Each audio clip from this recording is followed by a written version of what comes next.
and welcome to the 26th Annual Washington, D.C. International Film Festival. This year's festival promises some thought-provoking and inspiring film for those who love cinema. It's opening night, and the film festival's about to begin. Hi, I'm here with Tony Giddens. He is the director and founder of Film Festival DC, now in its 26th year. Congratulations, Tony. 26 years is a long time. We're just glad to be here and so happy that so many folks are showing up. You certainly do. You have a full house tonight. Yeah. You know, we have two theaters. We had one, and then so many folks wanted to come. We had to open a second screen. And so we're so glad that, you know, hundreds of folks are here. Well, who couldn't enjoy the lighter side? But you have several different topics that you're going to cover over the 10 days of the film festival. Yeah. Tell me a little bit about the Caribbean Journey. Oh, Caribbean Journeys. That was really fun to put together. You know, actually, my family is from Barbados. And my father was what was called a calypsonian. In other words, he played calypso music. So when we thought about what can we do this year that'd be a little different, we said, oh, let's look at the Caribbean. So we have the American premiere of two really great films. One is called Rasta, A Soul's Journey, and it features Bob Marley's granddaughter. Then we have another film from the Caribbean, another musical film called Marley, which is the latest and the greatest documentary about Bob Marley. Then we also have a film called Calypso Rose. Calypso Rose is like the Aretha Franklin of Calypso. And so she'll be here, and we have other features and documentaries in the festival this year. It's going to be, we're really happy to be able to do this. Also are going to touch on some social justice, as you do every year in the film festival. Are there any particular films that you think are noteworthy? Well, the Justice Matters segment of the film festival is, here we focus on more serious issues of social justice. So we have one film called Pink Ribbons Incorporated, and it's about the breast cancer. Turns out to be industry, that it's kind of a fun charity, you feel good kind of charity. But where does this money go? Who's really in charge of all of this? Is it on the up and up? We have another film called Five Broken Cameras, and it's a film about a man who lives in the occupied territories, and the Israeli army is slowly encroaching on his land. He buys a camera early on to take photos of his newborn child, but then he starts taking photos of what's happening in his community. And so he has the camera, and then they sort of take it and they break it. He buys another camera. He then uses it to take these shots, and they break it, he buys. So 5 times this happens. And it's a fascinating look, a different kind of look at the Israeli-Palestinian conflict. We're bringing in the filmmaker to talk about it. So that's the kind of things that we will do in the Justice Matters series. Thank you so much for spending your time with us, and also for doing this, and for 20 years, or 26 years of great success with Film Fest DC. Thank you. Thank you. This year's focus is the lighter side. Tonight's premiere is the movie Starbuck, which is supposed to be the lighter side, but it sounds kind of like a horror movie. Tell me what you know. It's Canadian, and it's about a young man who grows into middle age, and I think to help augment his income as a young guy, he made a lot of contributions to a sperm bank. And you know, when you give to a sperm bank, sometimes the sperm bank gives back. And so it turns out that he's got 518 children walking around with his DNA. And that's what I know. So it's a comedy about sperm. It's certainly the lighter. That sounds funny, doesn't it? It does sound funny, and I don't want to keep you from the film, but you're going to be with us for the entire 10 days for the film festival. Off and on, yes. Absolutely. The opening night of the DC Film Festival is just a very, very special night. The movies that they've shown always are extraordinary. A few years ago they showed La Vie en Rose, which went on to win an Oscar for Marion Cotillard. Last year they showed Hipsters, this Russian musical that only now is getting released in town. Before that, they showed Departures, a Japanese film that went on to win the Best Foreign Film Academy Award. The opening night is always special. And now a clip from our opening night film, Starbuck. Mon nom c'est David. David Wozniak. David Wozniak. Il y a un osso avec David Wozniak. OK! Entre 1988 et 1990, vous avez donné du sperme sous le pseudonyme de Starbuck. Ne te reproduis jamais. David, je suis enceinte. Faut que tu fasses des enfants, David. Vous êtes donc le géniteur de 533 enfants, dont 142 d'entre eux veulent connaître votre identité. Il y en a ça, David Wozniak. Qu'est-ce qu'une personne normale ferait dans cette situation-là? Une personne normale ne serait pas dans une situation comme ça. Regarde-le, regarde-lui, là. Ça fait même pas 10 secondes que je le regarde, puis j'ai déjà envie d'aller le slugger. C'est impossible d'être le père de 533 enfants. Avez-vous un modèle de poussette pour 533 enfants? Non. Non, parce que c'est pas normal d'avoir 533 enfants, OK? C'est pas normal! Je fais quoi, moi? Allô? Papa? Mais c'est possible d'être l'orange gardien.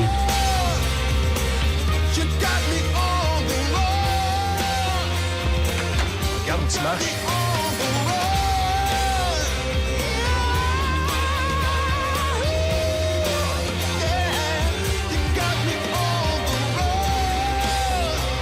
Pour une fois que j'ai l'impression de faire la bonne affaire. Tu fais pas la bonne affaire?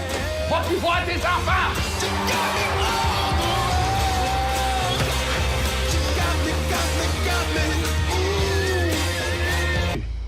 C'est pas compliqué, je bande plus. Comment tu peux dire des affaires comme ça devant tes enfants? Je peux dire n'importe quoi, ils m'écoutent pas. Thanks so much for taking a moment to tell us about the film you saw tonight. What did you think? It was a great movie. It definitely went with the theme of uplifting films that about life and trying to bring up everyone's spirit right now, given the state of the economy and everyone's worries. It's nice to go to the movies and just forget about everything and laugh.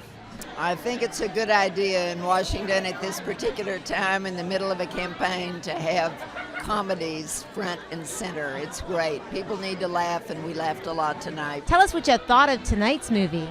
Starbuck.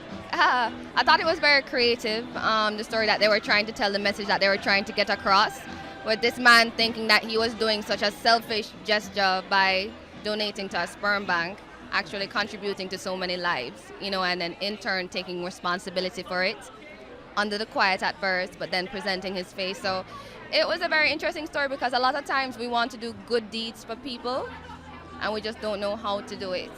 You know, and here is he doing a good deed for his children and discovering himself in the midst of it. So I thought it had a very powerful message and it was hilarious. Hilarious. So big props to the director and to the writer. I thought it was a very funny movie, but it was also serious in points, and it was also heartfelt, which was a little surprising because I wasn't sure what the tone of the movie would be throughout, but it had a nice balance to it. Joseph, this is opening night for the DC International Film Festival, and it's a special night for you in particular because you appreciate international film. Yes, and it's not the first year I come. This is a wonderful Washingtonian institution. It's like a window to the world. It is indeed. There's something unique about reaching people through film.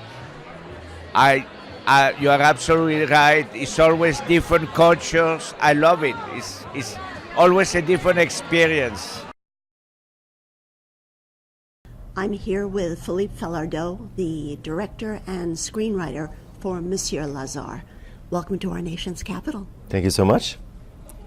My first question has to do, briefly, would you tell us what Monsieur Lazhar is about? Yeah, Monsieur Lazhar is the story of an Algerian refugee in Montreal who becomes a substitute teacher in a 6th grade class after the tragic death of their teacher. And it's about this man who comes in as a fish out of the bowl and helps the children in their grieving process.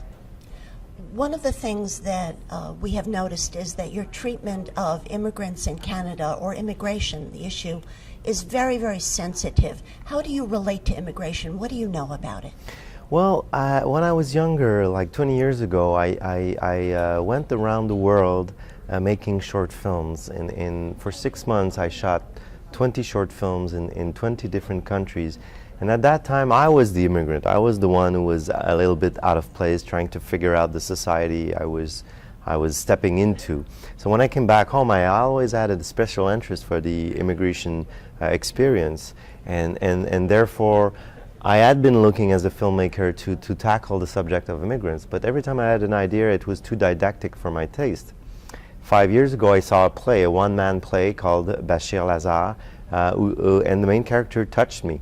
And I really wanted to tell the story, And I thought it was a nice way also to see who we are through the eyes of an immigrant, you know, to revisit our society, our school system, our identity, but through the point of view of someone who's not from our culture. Talking about the school system, the portrayals of the children, again, very sensitive. Are you in that film as a kid?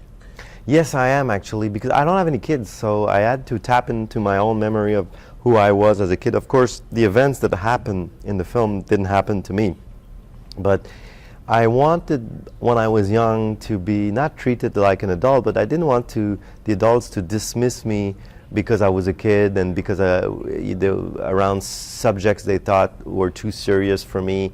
I wanted to be treated as an equal, and I think I crafted the film in that way.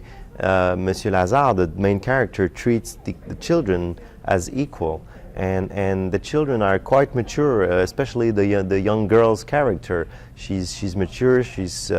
And I think it relates to with the kind of kid I was back then. I don't want to say that I was particularly mature, but I got frustrated every time someone told me it's not for kids, you wouldn't understand. That sentence, you wouldn't understand. I don't think you can say that to a kid. If a kid asks you a question or wants to talk about something, you can't just reply, you wouldn't understand. The film has enjoyed tremendous success with audiences, but also critical acclaim. Mm-hmm. Also nominated for a foreign language Oscar. But we'd rather know, what are you proud of that you've done with the film?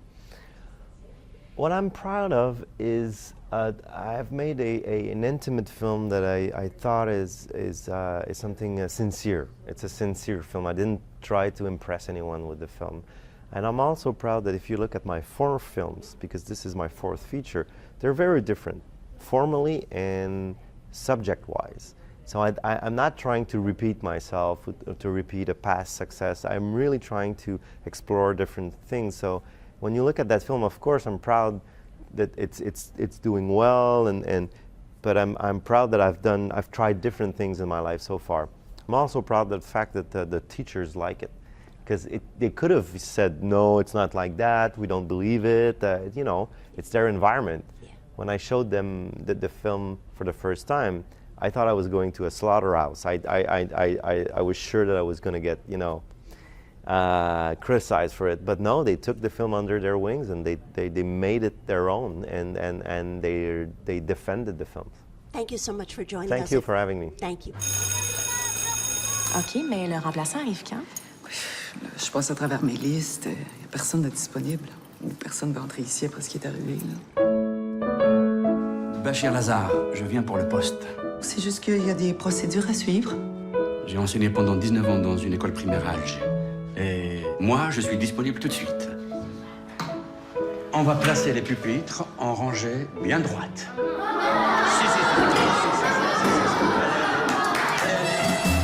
On va faire une petite dictée. Question de savoir où vous en êtes. Pour le niveau des dictées, il faudra vous ajuster. C'est tiré de La peau de chagrin, d'Honoré de Balzac, que vous connaissez sans doute. Je ne faisais jamais de dictée. Jamais? Pas Balzac, en tout cas. Je pensais les amener voir le malade imaginaire. Ils vont être surexcités à l'idée. Puis, comment ça se passe dans la classe? Silence. Bien. Ah oui, c'est une féminocratie ici, tu vas voir. Vous insinuez quoi, là? Je n'insinue rien. Depuis ton arrivée, on est 50% plus d'hommes. Vous voulez un lift? Un quoi? Expliquez-nous, on n'est plus dans les années 90, c'est revenu à la normale en Algérie. Rien n'est jamais tout à fait normal en Algérie. Je n'y arrive pas. J'angoisse pour les petits. Je les imagine toujours devenus grands, mais ils parlent encore comme des enfants. Vous n'êtes pas d'ici, forcément, il y a des nuances qui vous échappent. Après ça, c'est sûr que on préfère que vous vous contentiez d'enseigner et non pas d'éduquer notre fille. T'es parti à cause du terrorisme en Algérie? On peut dire ça. Une chrysalide, c'est un insecte entre la chenille et le papillon. Dans un petit cocon fragile, bientôt prêt à déployer ses ailes. Comme vous.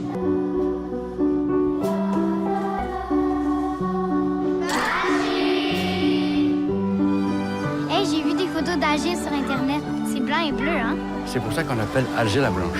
Ici, c'est plus Montréal la slotch.